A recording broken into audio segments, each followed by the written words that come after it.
아멘. 예, 감사합니다. 제가 어느 책을 읽어보니까 그 예배 전에 교회에서 우리 옆 사람하고 인사하겠습니다 하는 그 시간이 너무 힘든 분들도 계시다 그러더라고요. 그래서 인사하는데 말하지 마시고 그냥 고개만 까딱 하면서 한번, 오늘은 좀 내성적이신 분들을 위해서 옆 사람들 보고서 이렇게 웃는 얼굴로, 안 보여도 되니까 웃는 얼굴로 고개만 한번 까딱 하겠습니다. 인사는 제가 대신하겠습니다. 잘 오셨습니다. 만나서 반갑습니다. 예, 복 많이 받으세요. 예, 또 그렇다고 진짜 한마디도 안 하고 그냥 언제부터 이렇게 말씀들을 잘 들으셨어요. 네. 좋습니다. 이게 별거 아닌 것 같은데 진짜 어떤 분들은 너무 내성적이라서 이렇게 말하고 인사하는 게 너무 힘들다고 그러더라고요. 저희가 잘 몰라서, 저도 내성적이면서도 그런 걸 또 잘 몰라갖고 이제 하나하나 알아가니까 우리 성도들 한 사람 한 사람 두루두루 잘 살피면서 서로 또 좋아야 되지 않을까 하는 생각도 해봐서 그렇게 인사했습니다. 자, 우리가 다니엘 이야기하면, 여러분 다니엘이 사자굴에 들어갔을 때 청년이었던 것 같습니까? 아니면은 청소년이었던 것 같습니까? 아니면은 중년이었던 것 같습니까? 한번 생각해 본 적 있으세요? 청년, 청소년, 예, 질풍노도의 시기, 청소년 때 내가 사자 밥이 되든 말든 그냥 한번 그냥, 예, 우리가 예전에 좀 드라마틱하게 들었던 이야기들이, 그래서 그림을 보거나 또 만화로 아이들의 성경을 표현한 거 보면 지금 얘기하신 대로 청소년, 젊은 혈기 있는 사람으로 보여집니다. 그도 그럴 것이, 다니엘 1장이 어린 시절에 포로로 끌려갔던 그런 때이고, 그리고 그때 뜻을 정해서 내가 이 음식으로 인해서 내가 범죄하지 않기를 원합니다, 이렇게 뜻을 정했다, 유명한 이야기잖아요. 그리고 몇 장 지나서 다니엘의 세 친구들이 풀무불 가운데 들어가는 그 이야기도 유명하고, 그리고 사자굴 이야기가 유명하다 그랬는데, 이게 다니엘 1장의 뜻을 정했는데 2장, 3장, 4장, 5장, 6장, 이거 몇 장 안 되니까 요거 뭐 얼마 지났겠어? 이런 생각이 듭니다. 그런데 생각해보면, 제가 여러분들에게 나누었던 이야기들을 생각해보면, 느부갓네살 왕이 오랜 통치 기간을 끝내고, 그리고 두 왕 정도 더 지나가고 바벨론의 마지막 왕 누군가요? 벨사살이라고 하는 마지막 왕이 있을 때에도 다니엘이 있었어요. 그리고 벨사살 왕이 죽고 그 다음에 이제 메대 사람 다리오다라고 말하고, 또 다른 곳에 보면은 고레스다라고 하는 말이, 그래서 같은 사람일 거다라는 확률이 더 높은데, 어쨌건 그렇게 왕들이 바뀌고 심지어 나라가 바뀌었습니다. 몇 년 걸렸을까요? 10년 안에 일어난 일일까요? 사실은 그렇지 않습니다. 그래서 성경을 따져보니까 약 70년이 흘렀어요. 1장에서 6장까지 약 70년이 흘렀습니다. 그 상황을 생각해보면, 약 15살쯤에 끌려갔다 생각하면 지금 몇 살이에요? 85세.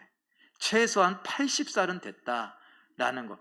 이렇게 되니까 조금 이게 상황이 조금 달라요.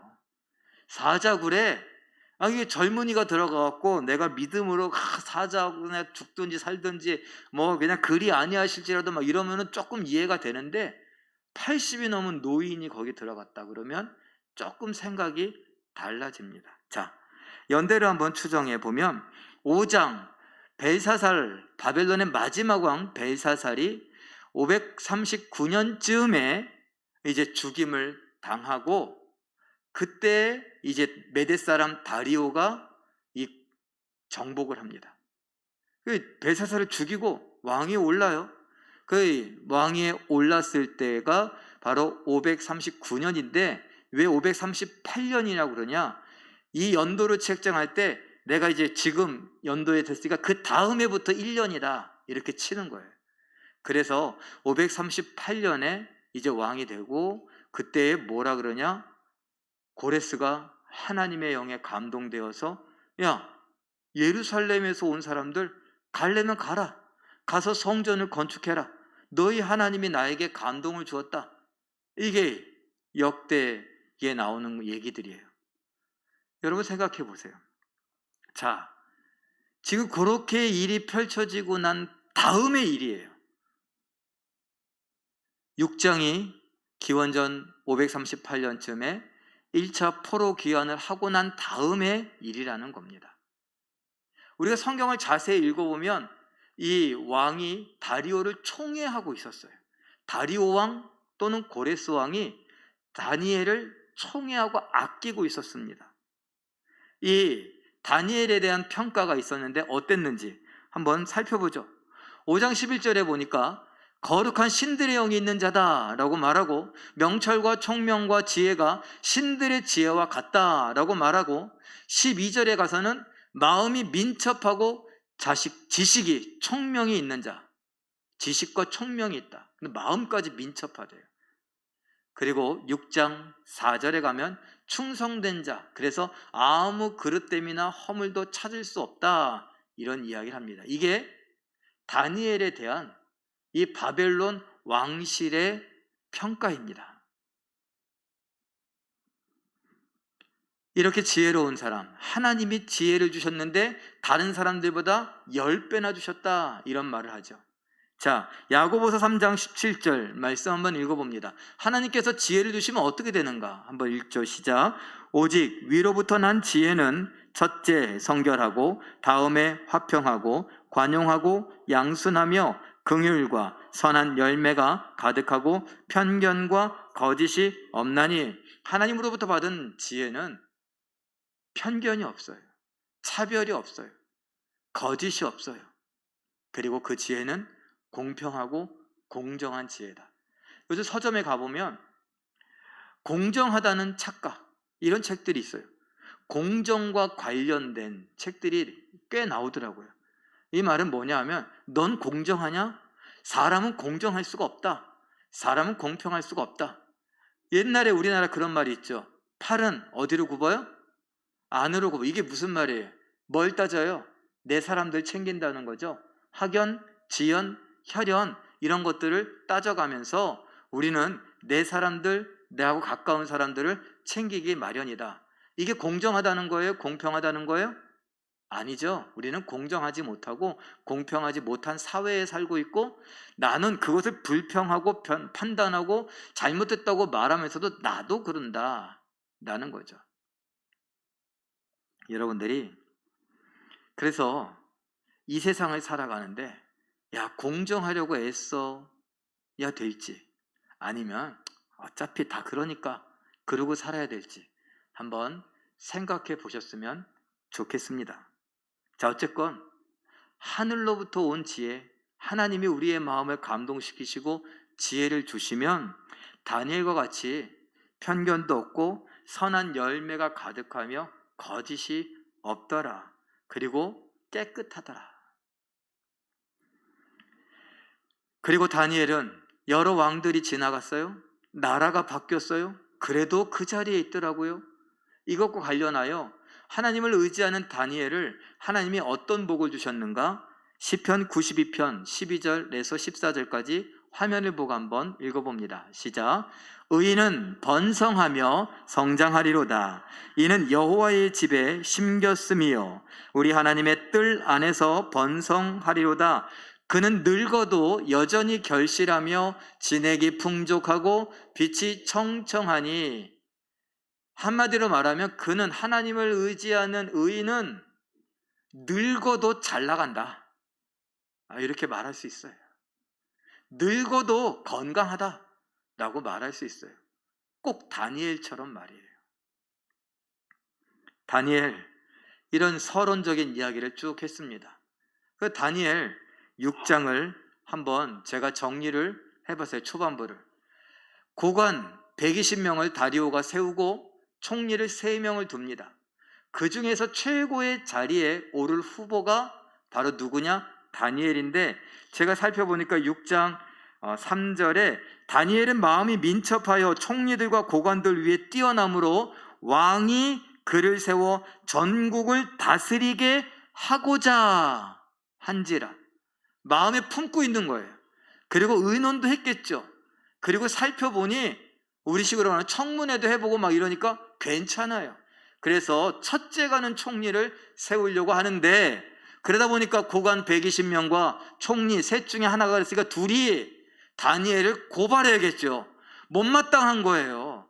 아니 왜 저 다니엘을 저렇게 높여주는가? 다니엘의 백성들을 예루살렘으로 다시 돌려보낸 것도 못마땅해 죽겠는데 저는 뭐라고 저 사람을 저렇게 왕이 아끼는가? 그래서 고발할 근거를 찾고 찾다 안 되니까 안 되겠다, 함정을 파자, 음모를 세우는데 그 계략이 무엇이냐? 30일 기도 금지법입니다. 이 30일 기도 금지법, 이게 왕에게 먹혔어요.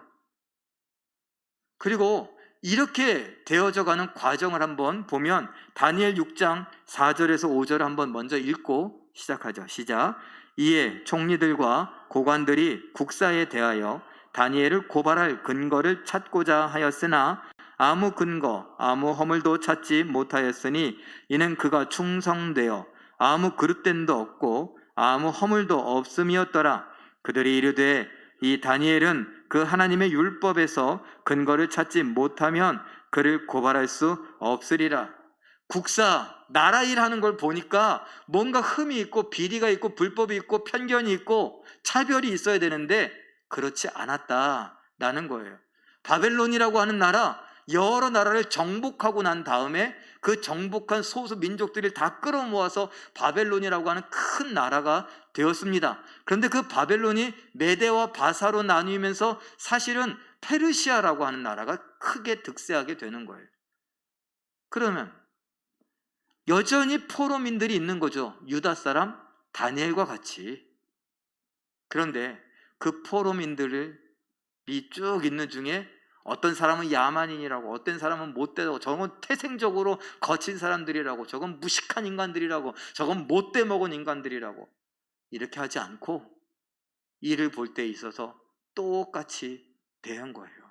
뇌물을 받거나 청탁을 받거나 그래서 누구를 편의를 봐주거나 그러지 않았다라는 겁니다. 아니 뭘 털려야지. 털어서 먼지 안 나는 사람이 있냐고? 있더라고요. 다니엘. 왜 그랬냐? 그는 충성스러운 사람이다. 하나님께 충성스러울 뿐만 아니라 왕에게도 충성스러운 신하였다 라고 말을 하고 있습니다.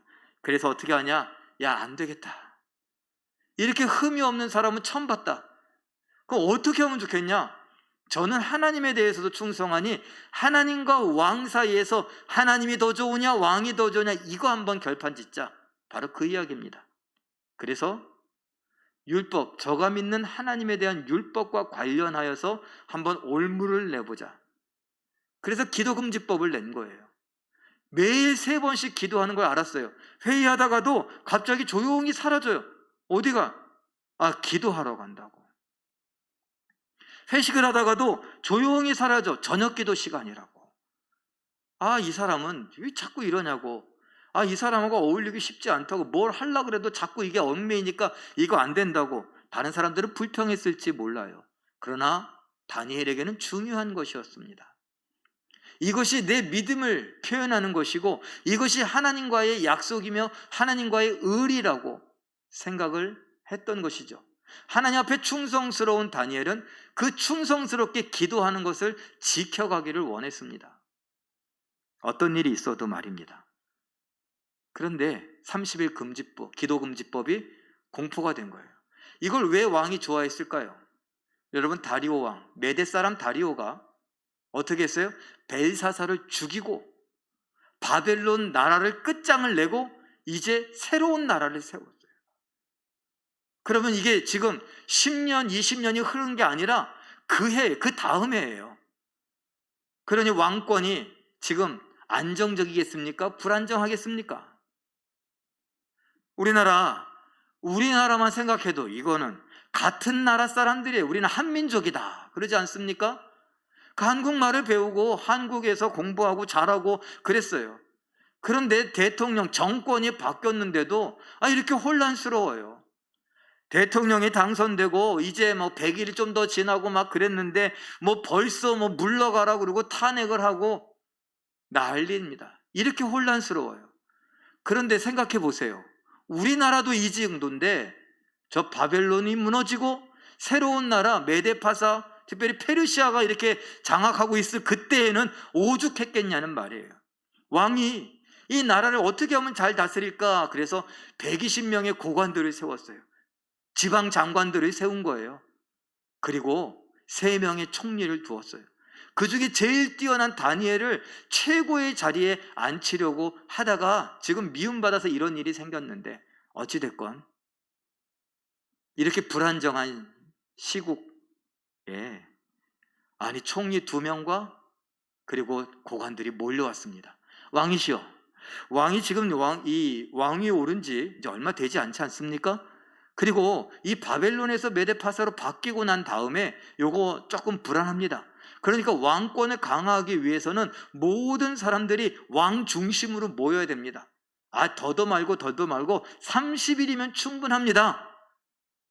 특별히 이 왕권이 불안정하고 사람들의 의견이 나누는데 가장 큰 역할을 하는 것은 종교입니다.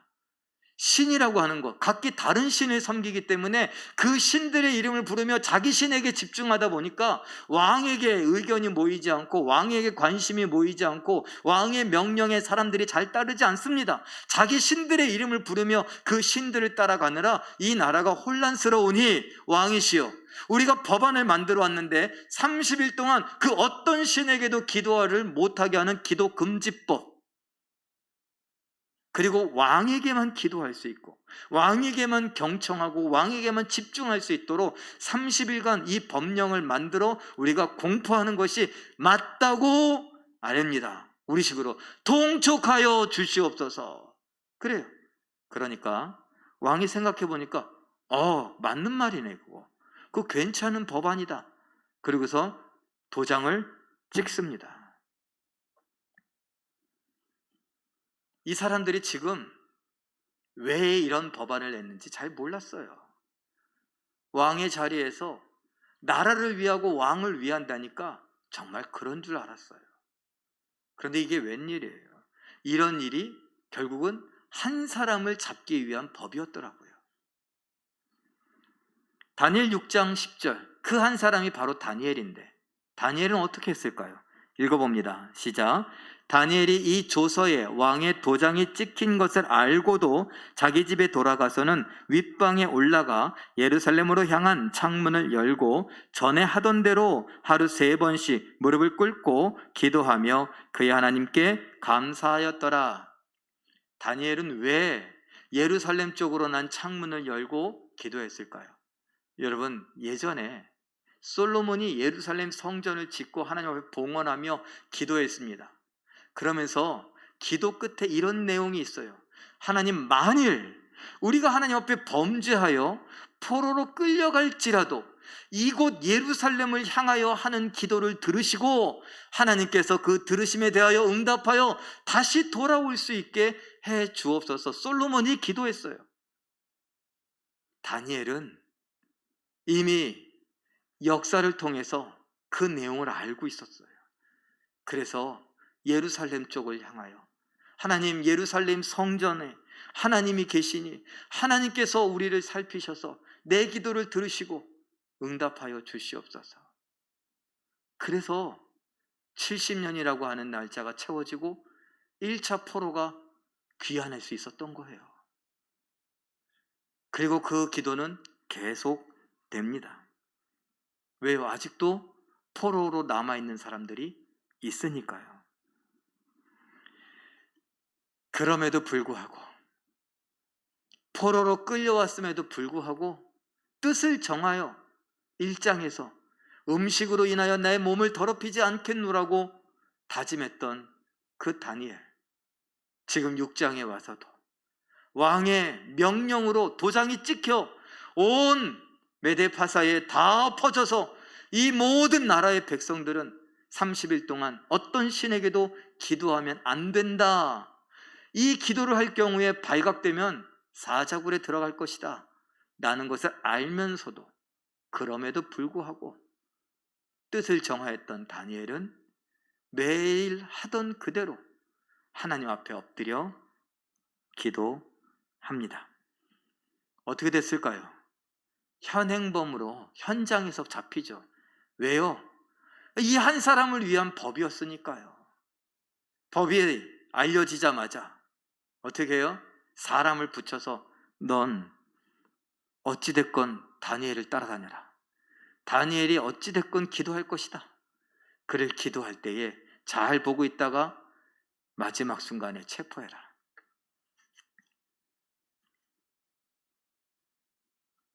그렇게 3번 기도하는 그 저녁 기도가 끝날 때쯤에 다니엘은 체포됩니다.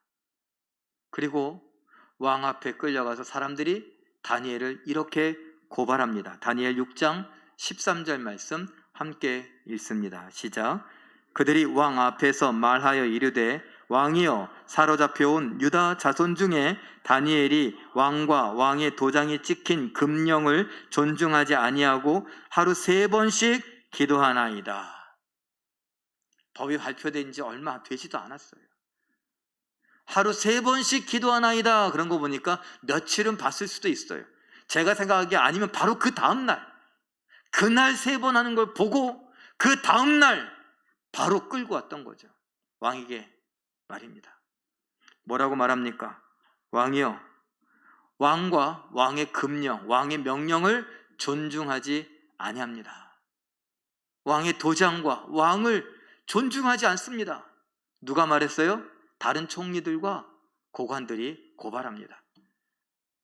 전 여기서 참 우리가 지혜롭게 판단해야 된다라는 생각이 드는데, 과연 누가 왕을 무시하는가라는 거예요. 누가 왕을 무시하고 있는가? 누가 왕과 왕의 금령을 무시하는가? 다시 한번 화면을 띄워주세요. 다니엘에 대해서 뭐라고 말합니까? 다니엘은 왕이 총리 셋 중에 하나로 세웠고, 그리고 그 중에 수석 총리, 제1총리로 지금 마음에 품고 은은하면 받냐? 청문회도 하고 막 괜찮아요. 그렇게 막 세워가려고 하던 차예요. 그런데 뭐라고 말합니까? 사로잡혀 온 유다 자손 중에 다니엘 총리, 이렇게 말하지 않아요. 왕이 세우신 다니엘 총리께서 왕을 무시합니다, 이렇게 말하지 않습니다. 왕을 무시한다고 말하는 이 다니엘을 향하여 뭐라고 말합니까? 왕이 총리로 세웠음에도 불구하고 사로잡혀온 포로 중의 유다 자손, 죄송해요, 이딴 식으로 말하고 있어요.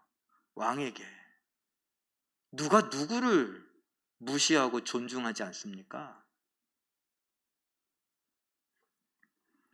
이 거짓말하는 사람들, 이 특징이에요. 자기가 지금 무슨 말을 하고 있는지도 모르고 거기에 지금 다른 사람을 모함하고 있는 것입니다. 그 왕이 기분이 좋았을까요? 왕이 벌써 언짢습니다. 그리고 알아차렸어요. 아, 이 사람들이, 이놈들이 저 다니엘을 모함하고 있구나.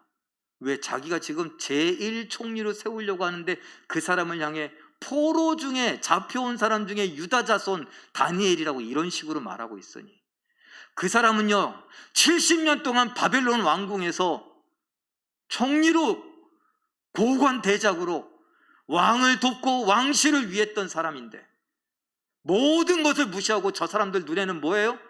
포로예요, 포로. 왕실과 왕을 무시하는 처사입니다.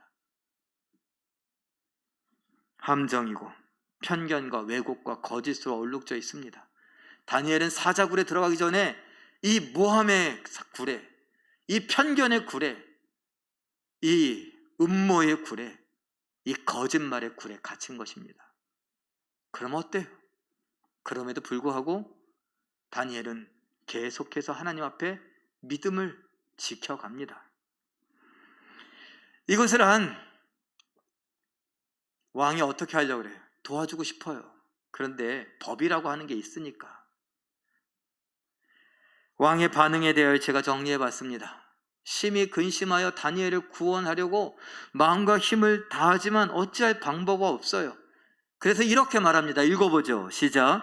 내가 항상 섬기는 너희의 하나님이 너를 구원하시리라.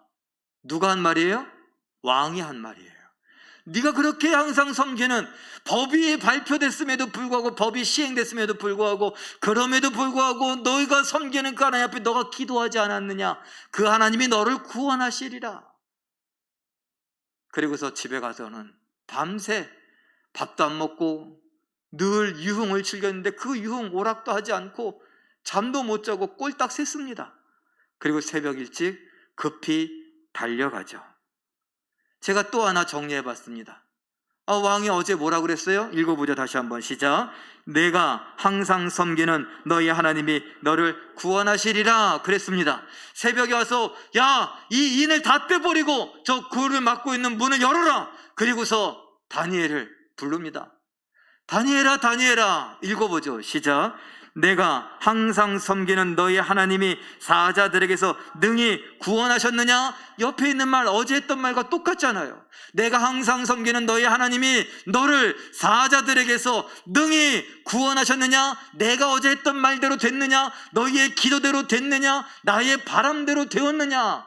하나님은 살아계시냐? 하나님은 너를 건질 힘이 있느냐? 그랬더니 다니엘이 이렇게 대답합니다. 읽어보죠. 시작. 나의 하나님이 이미 천사를 보내 사자들의 입을 봉하여 지키셨습니다. 한마디로 내가 항상 섬기는 나의 하나님이 저 사자들에게서 능히 나를 구원하셨습니다. 어떻게? 천사를 보내 사자들의 입을 봉하셨습니다. 이 굴 입구를 봉한 것처럼 저 사자들의 입을 봉하여 막아서 나를 지키셨습니다.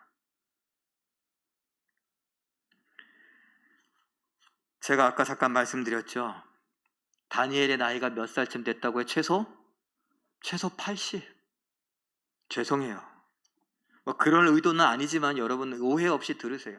그냥 우리가 그런 상황이라면 이렇게 얘기할 거예요. 그래, 난 살만치 살았지. 살 만큼 살았으니까. 그래, 지금 죽어도 난 여한이 없다. 왜 또 다니엘이 뭘 봤어요? 포로에서 예루살렘으로 포로 귀환하는, 돌아가는 장면을 봤잖아요. 그래, 하나님이 우리를 다 돌려보내실 것이다. 그러니 난 이제 죽어도 여한이 없다. 여태까지 왕궁에서 70년간 이렇게 나는 편안하게 살 수 있었으니 얼마나 감사하냐. 지금 죽어도 여한은 없다. 근데 혹시 하나님이 기회 주시면 예루살렘은 봤으면 좋겠지만, 그러면서 그렇게 생각했을 거예요. 아까 얘기한 대로 청년 소년쯤 됐으면요, 청년쯤이면 그래, 내가 죽을 때 죽더라도 내가 사자 한 마리하고 내가 싸워서 이게, 옛날에 삼손은 사자 입도 찢어 죽였는데 다윗도 사자 입에서 양을 건졌는데 나도 하나님이 함께 하시면 이럴 수 있겠죠. 그런데 80이라고요. 저희 성도님들 중에도 80 넘으신 몇 분이 계시는데 어떻게 이런 이들 힘이 있습니까? 이런 하면 혈압 나와서 쓰러져요. 잘못하면. 그러지 마세요. 힘이 없어요. 몸이 아파요. 약해져요. 근력이, 이미 근육의 힘이 다 빠져간다고요. 그럼 희한하죠? 몸이 약해지니까 이상하게 마음도 약해져요. 생각도 약해져요. 약해지니까 뭐가 남는지 아세요? 고집만 남아요. 그냥 소리만 질러. 그게 보통 나이 들어가는 어르신들의 모습이에요. 그게 무엇과 연결되는 줄 아세요? 믿음이 약해져요. 몸이 약하고 마음이 약하고 생각이 약해질 수 있는데 그것과 다 연결이 되어 있는 이 믿음이 동시에 약해지더라고요. 옛날에 젊었을 때는 막 뛰어다니며 진짜 뭐 세계 복음화, 막 민족의 복음화, 막 예수 그리스도의 계절이 이 땅에 오게 하옵소서, 막 그냥 이 동네 싹 다 전도해 갖고 막. 그런데 이제는 나이가 되니까 기도시키는 것도, 기도도 아유 구역장 하라 그러면요, 내가 내 몸 건세하기도 힘든데 어떻게 다른 사람들을 가르치라고 하면요, 뭘 가르쳐? 내가 가끔 내 이름도 헷갈리는데. 그 바람에 점점 믿음도 약해져 가요. 근데 다니엘은요, 70년 동안 그 믿음을 그 이방의 우상숭배 소굴에서, 그 본부에서 그 믿음을 지켰다고요. 그리고 나이가 80이 됐는데 사자굴에 집어넣는다고 해도 그럼에도 불구하고 내가 사자굴에 들어가는 거 그까짓 거 사람들 말로 죽기밖에 더 하겠느냐? 예, 살 만큼 살아서 하는 게 아니에요. 여전히 다니엘도 죽는 게 무서울 수 있어요. 그러나 하나님을 향한 믿음, 내 죽는 것보단 믿음이 더 소중하죠. 우리라면 지금 얘기가 달라요. 사느냐 죽느냐 그것이 문제로다. 아니에요. 죽으면 내가 천국 가서 영생을 누리는데, 그래서 사도 바울이 뭐라고 말합니까? 야, 내가 차라리 죽는 게 난 더욱더 속 편하고 난 더 기대된다. 죽는 게 나에겐 더 유익하다. 왜? 예수님과 함께 영원히 영생을 누릴 테니까. 그러나 너희를 생각하면 내가 조금이라도 더 살아서 말씀을 잘 가르치고 내가 복음을 전하는 것이 유익하리라. 그래요. 우리의 믿음이라면 뭐 죽는 거 죽을 수 있고 그래요. 다니엘, 그 연로하신 어르신이 지금 사자굴에서도 믿음을 지키면 내가 항상 섬기던 나의 하나님이 천사를 보내요 사자들의 입을 봉하시고 나를 지키셨습니다. 나를 살리셨습니다. 이 말은요, 하나님은 지금도 살아계십니다. 하나님은 나를 구원할 능력이 있습니다. 믿으십니까? 그 하나님이 이 이야기를 성경에 기록해 놓고 우리들을 읽으라고 하십니다. 읽으면서 뭘 깨달으라고요? 야, 사자굴에 들어간 다니엘, 이것이 80cm, 20cm, 그건 뭐 알 게 뭐야. 그냥 멋있다. 그냥 믿음은 이렇게 해야지. 막 저 불구덩이에 들어가도 그리 아니하실지라도 막 이러면서 막 들어가고 막, 이게 진짜 믿음이지. 그러라고요? 그래서 여러분들 정말 이 말씀을 그렇게 많이 듣고 많이 배우고 읽어왔으면서도 여전히 조금만 어려운 일이 있으면 믿음이 흔들려 버립니까? 하다못해 술 드시던 분들 술 끊는 것도 내가 믿음 때문에, 아니 건강 때문에, 그거 알아서 하세요. 근데 믿음 때문에 내가 믿는 하나님은 술 먹는 거 싫어하시는 것 같아? 라는 생각이 들었으면 그 순간에 믿음을 발휘해서 내가 술 끊을 수도 있어야죠. 다니엘의 이야기, 사자굴엔 들어갈지언정 술은 못 끊겠다, 이것입니까? 그리 아니하실지라도 내가 저 불구덩이엔 들어가도 내가 술은 못 끊지. 믿음이 세상을 이긴다고 하는 믿음이 그것밖에 안 됩니까? 도박을 못 끊고, 약물을 못 끊고, 음란물을 못 끊고, 음행을 못 끊고, 거짓말을 못 끊고, 온갖 죄를 못 끊고, 내 오래된 습관, 버릇, 안 좋은 것 못 끊는, 아니 사자굴에도 들어가는데, 불구덩이에도 들어가는데 왜 그 정도는 안 돼요?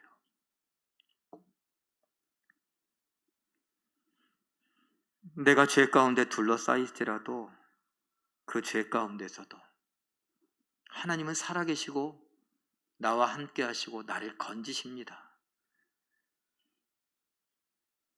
그래서 우리가 예배하잖아요. 그래서 이 개혁교회, 개혁주의를 표방하는 우리 장로교 교단의 이 교회들은 예배 시간 중에 이 설교 시간이 제일 길고 이 설교 시간에 더 많은 공을 들이고 더 많은 시간을 투자하고 있잖아요.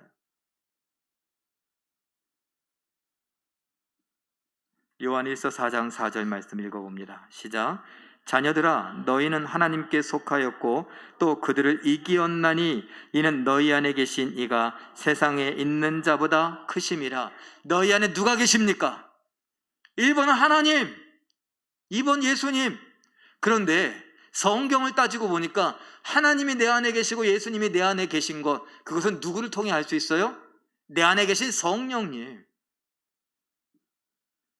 성경적으로 말하면 성령이 내 안에 계신 것이고, 성령이 예수님과 하나님과 연결지어서 내 안에 예수님이 계시고 하나님이 계신 것처럼 알게 되니 삼위일체 하나님이 내 안에 계신 거예요.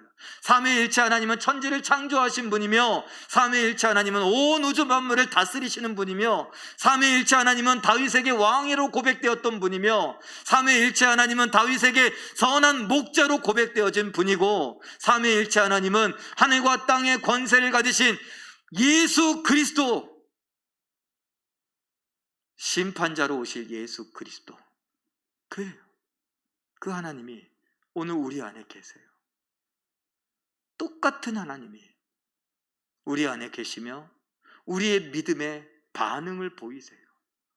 우리의 믿음의 응답을 보이세요. 그러나 여러분, 풀무불에 들어간 다니엘의 세 친구 이야기도 보았지만 응답이 없으면 하나님이 없습니까? 생각해 보세요. 다음 구절도 읽어보죠. 요한일서 5장 4절 5절 읽어봅니다. 시작. 무릇 하나님께로부터 난 자마다 세상을 이기느니라. 세상을 이기는 승리는 이것이니 우리의 믿음이니라. 예수께서 하나님의 아들이심을 믿는 자가 아니면 세상을 이기는 자가 누구냐? 예수님이 하나님의 아들이심을 믿는 믿음, 그 믿음을 갖고 있는 우리가 세상을 이긴다라고 말했어요. 사자굴에서도 이기고 풀불에서도 이기고 홍해 가운데서도 이기고 홍수도 이기고, 아까 얘기한 담배에 쩔어도 이기고, 마약에 중독돼도 이기고, 음란함에 중독돼도 이기고, 도박에 중독돼도 이기고, 거짓말이 내 입에 붙어도 이기고, 이길 수 있다는 거예요.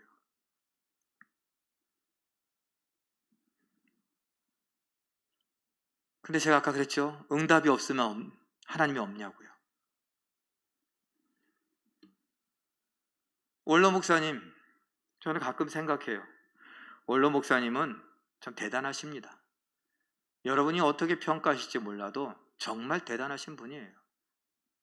저는 진짜 세례 요한이 예수님의 신들매도 없고 신발끈도 없는 거예요. 저는 진짜 따라갈 수가 없어요. 발톱에 낀 때만도 못하다고 할 수 있어요. 왜요?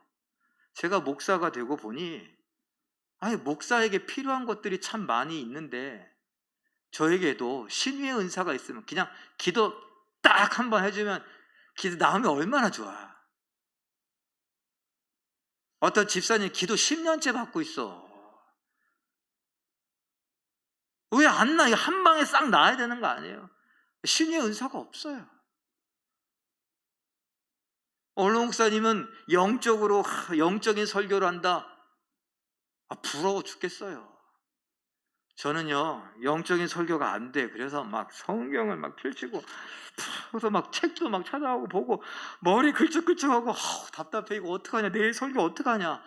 막 이러고 왔다 갔다 하고, 근데 또 누가 찾아와서 그러면 또 만나야지. 그래서 만나기도 하고, 이러고 하냐. 근데 하필이면 또 토요일에 오냐. 그러고서 또 시간이 없네. 막 이러고, 또 집에서는 언제 오냐고 전화 오고, 이러고 빨리 가자고. 진짜 실력이 없어요. 그러면 은사가 있는, 말씀의 은사가 있고 신유의 은사가 있는, 게다가 말씀하시죠, 복까지 받아갖고 재물도 많으신, 집도 사신 우리 원로 목사님은 하나님의 응답으로 그렇게 있지만, 저는요 아무것도 없는데 응답 받은 케이스, 응답 우리식으로 못 받은 케이스. 어때요? 저는 아직도 집이 없어요. 근데 걱정도 안 돼요. 그냥 교회에서 알아서 해주겠지? 아니요, 교회에서 알아서 해주겠지. 교회 부담 주고 싶지 않아요. 그냥 하나님이 알아서 해주겠지. 그러고 있어요. 저희 집사람은 속상하고 애간장이 탈지 몰라도 그래요. 그냥 그래도 하나님을 믿습니다.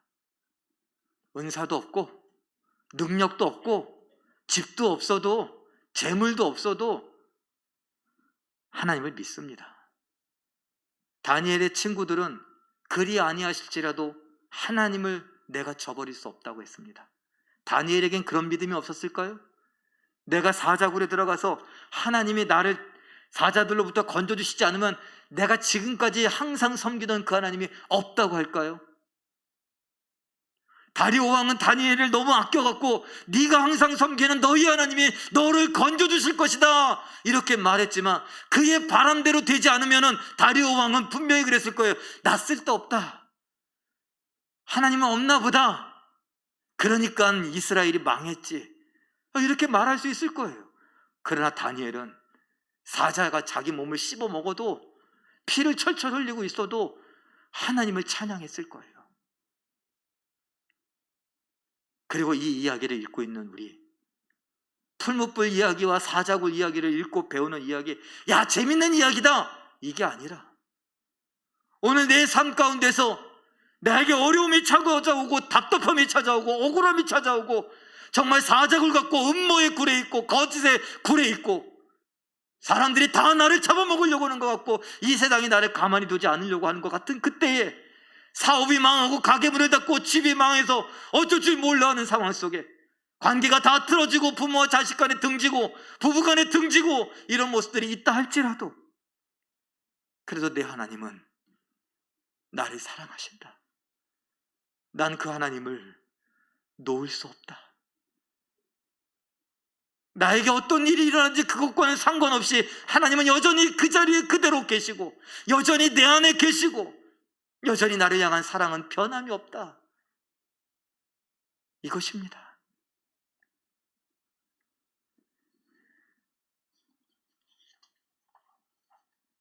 야고보서 4장 10절 한번 읽어보죠. 시작. 주 앞에서 낮추라, 그리하면 주께서 너희를 높이시리라. 믿음입니다. 믿음의 고백이에요. 주 앞에서 낮추라, 이걸 저는 이렇게 이야기하면 어떨까요? 주 앞에 엎드려라, 주 앞에 기도해라, 주 앞에 엎드려 주를 신뢰하라, 주를 의지해라, 주를 믿어라. 그리하면 주께서 너희를 높이시리라, 너희를 구원하시리라, 너희를 위로하시리라, 너희를 도우시리라. 믿음의 고백이죠. 그러나 이 바람대로 되지 않을지라도 하나님은 여전히 우리를 사랑하신다고 약속하십니다. 잠언 14장 26절도 믿음의 고백인데 읽어보죠. 시작. 여호와를 경외하는 자에게는 견고한 의뢰가 있나니 그 자녀들에게 피난처가 있으리라.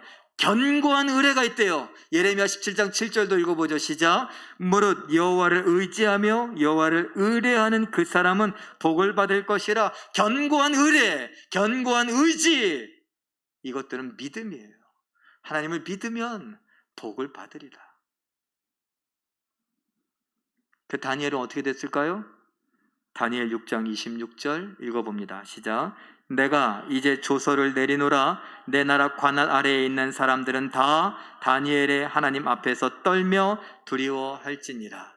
다니엘을 고발하던 사람들, 그들의 가족까지도 다 사자굴에 던져졌는데 사자가 다니엘 옆에서는 가만히 있었어요.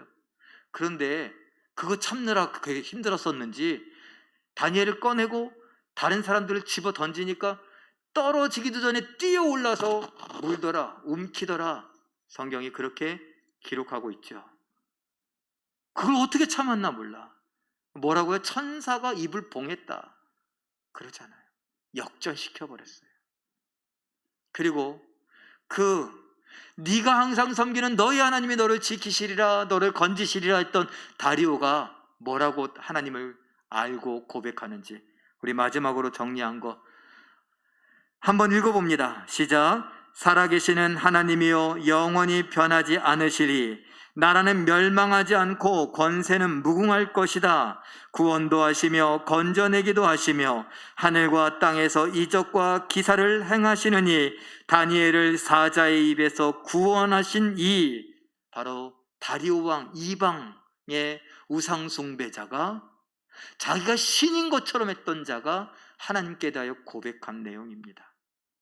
사랑하는 성도 여러분, 우리가 이 땅을 살아가면서 사자굴과 같은 그 어려운 순간들, 아까 이야기한 술, 담배 끊는 것도 포함됩니다.